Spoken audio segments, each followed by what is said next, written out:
Olá, professores, aqui é o Gaspar mais uma vez, e hoje foi o terceiro dia aqui do curso do Global Colloquium on Participant Centered Learning, e eu estou aqui novamente para compartilhar algumas ideias e aprendizados. Vou abordar o primeiro ponto que mais me chamou a atenção no dia de hoje, nos debriefings das discussões de caso, né? Foram 3 discussões hoje, foi a questão sobre a importância do professor reconhecer antecipadamente aquilo que eles chamam de pontos de tensão de um caso de ensino. Ou seja, na hora de escolher um caso, você utilizar como critério e ter essa consciência de que o caso tem pontos de tensão que vão permitir que aflore um alto grau de energia da discussão. E quais são as possíveis fontes de tensão de um caso? Então, assim, casos que têm um dilema concreto, naturalmente já tem uma possibilidade de decisão, né, de tensão. Por isso que se chama também os casos Harvard, o caso problema, caso para ensino. São materiais didáticos que normalmente possuem essa característica de ter uma decisão que tem que ser tomada. E quando você tem um dilema cujas consequências podem ser extremas, isso é uma fonte de tensão poderosa. Por exemplo, um caso cujas consequências pode ser, no limite, vida ou morte. Tem casos na área de comportamento organizacional, sei lá, escalando o Monte Everest. Tem casos na área de marketing. A gente teve hoje, na verdade, o caso Taj Hotel, que é, enfim, do ataque terrorista ao hotel em Mumbai, em 26 de novembro, que passou na televisão, todo mundo conhece, que é um caso utilizado em marketing e que, enfim, teve um ataque terrorista, sabe? E aí você tem a marca, enfim, de uma cadeia, de uma rede, né, de hotéis. Então, esses são exemplos extremos, né? Você não vai usar só casos de exemplos extremos porque eles não representam, na média, o que as organizações enfrentam. Mas ter algum desses casos, ou reconhecer que casos com um dilema, com consequências, com âncoras, né, bastante fortes, é uma coisa que pode ser bem boa. Outra fonte de tensão é quando o caso tem algo contraintuitivo, que desafia o senso comum. Isso é uma fonte de tensão interessante. Ou então, quando você, ao escolher um caso, você toma essa decisão de maneira condicionada a uma decisão anterior, justamente para permitir uma comparação. Por exemplo, numa disciplina de empreendedorismo, foi falado hoje que o professor escolhe um caso de sucesso e depois um caso de fracasso na mesma indústria, no mesmo setor, justamente para ter essa âncora de comparação entre aulas. Então, no segundo caso que ele discute, que é de fracasso, como ele estabeleceu as âncoras antes, ele consegue, enfim, explorar esse espaço todo entre uma situação e a outra. Casos que têm alguma questão ética, que é uma questão transversal, né? E não estou falando aqui para quem leciona a disciplina de ética, né? Mas que tem alguma questão envolvida, essa questão pode ser explorada, pode ser bom. Ou você pode também não querer entrar nessa seara também. Pode ser perigoso. Talvez o último ponto é quando tem uma discrepância com a teoria. Se você tem algum caso que desafia, uma situação que desafia algum conceito ou algum entendimento muito estabelecido. E um ponto de atenção, na verdade, sobre esses pontos de tensão é a publicação de informações na internet, né? Se já existem a solução, ou enfim, o que aconteceu com a empresa, se isso está amplamente disponível ou não.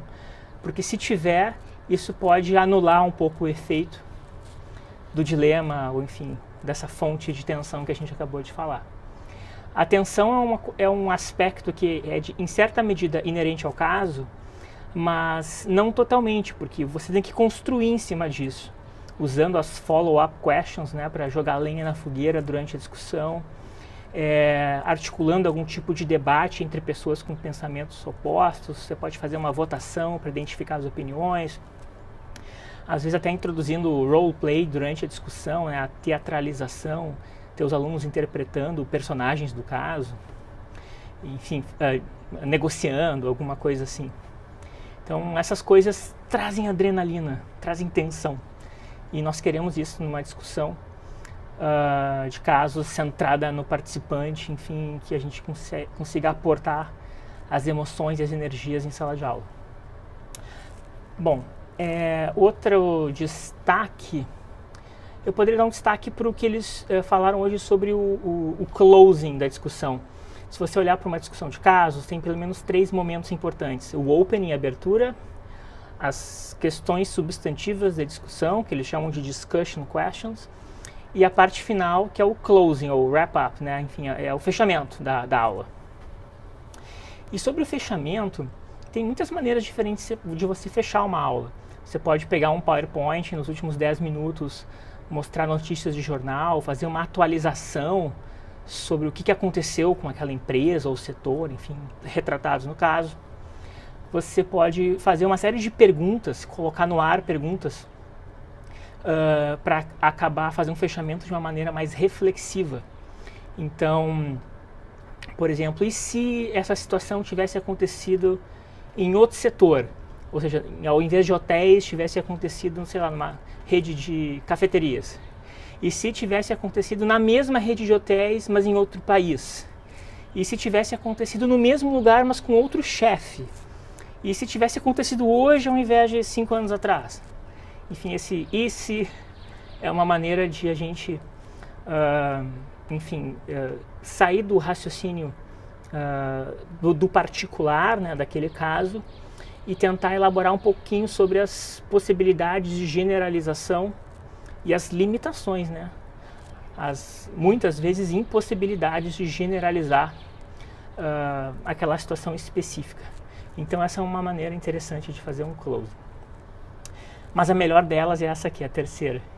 Eu nunca fiz, né? Por isso que eu gostei, vou experimentar. Que é você no início da aula escolher um estudante, aí o critério para escolha, enfim, você escolhe também, mas no início da aula dizer: fulaninho, hoje eu vou precisar de você no final da aula. Você vai ser encarregado de fazer o fechamento da aula. Você vai ter entre 5 e 10 minutos. E aí você decide se isso vale ponto ou não também. Mas é justamente colocar um estudante para fazer o fechamento sobre o que a gente aprendeu hoje. Que eu acho que deve ser, se você fizer ficar rotacionando o estudante responsável pelo closing, eu tenho a impressão que isso deve ser bem interessante. Minha hipótese é que vai funcionar, mas eu nunca testei. Por fim, eu vou comentar sobre 2 estratégias diferentes, uma macroestratégia ou abordagem em relação ao seu plano de aula para discussão de caso. Porque eles defenderam-se que, de certa maneira, existem 2 maneiras de você planejar uma sessão de discussão. Uma delas é você, durante a discussão, primeiro fazer a análise e depois você fazer a decisão, o plano de ação, né? O que você faria. E a outra é o contrário. É você abrir no começo da discussão o que você faria, qual é o seu plano de ação, como é que você colocaria, como é que você executaria, enfim, que decisão você tomaria, para depois fazer a análise. E são 2 abordagens que podem levar a resultados bastante distintos. Não existe uma melhor que a outra, mas os professores aqui da Harvard, eles argumentam que a mais fácil para quem é novo no método do caso, em discussão centrada no participante, é fazer primeiro análise, para depois, no meio da discussão, ou do meio para o final, você partir para o ponto de decisão, action plan, o que você faria. Então. E o inverso também é possível, né? Se você começar a aula perguntando o que você faria direto com action plan, plano de ação, para depois voltar para trás e dar um passo atrás no sentido de fazer a análise, né? De digerir passo a passo cada segmento. O que eles dizem que é mais difícil para professores com menor experiência, porque você começa a aula com muita energia, depois a energia baixa, e essa coisa de voltar para trás requer um pouco mais de proficiência. Eu nunca tinha pensado sobre isso nesse aspecto. Na verdade, tem bem mais elementos assim para ser considerados nessa questão de análise primeiro, decisão depois, ou decisão primeiro, análise depois. Mas eu queria manter meus vídeos em 10 minutos, acho que eu já estou com 10 minutos. Então tá bom, é apenas uma reflexão aqui, preliminar. E até o próximo.